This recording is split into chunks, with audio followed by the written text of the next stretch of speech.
Unpacking and initial setup.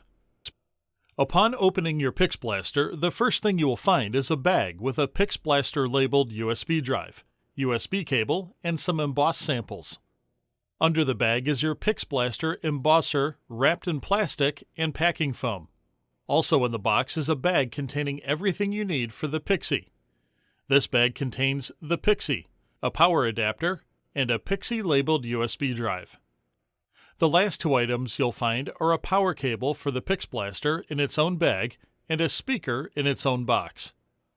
The speaker is supplied for your convenience, but you may use a different speaker if you choose. If you decide to use the supplied speaker, the USB cable plugs into the PIXie and the audio jack plugs into the Embosser. Now carefully remove the PixBlaster from the box. Remember to save all the packing material in case you want to send the Embosser back for maintenance at a later date. Be careful not to drop the Embosser while removing the foam packing. If you're going to use the PIXie for wireless communication, feel free to open it at this time.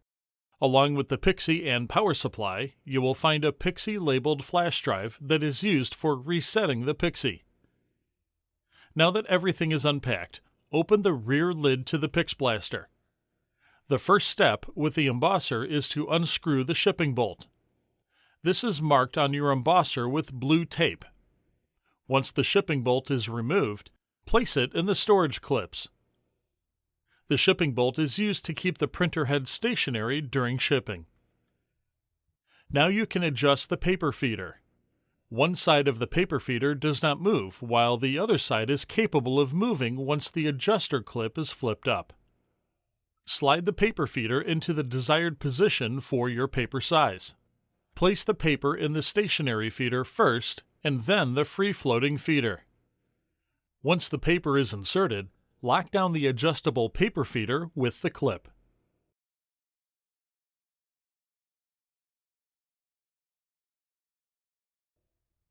Now we can insert the Embosser power cable and power on the machine.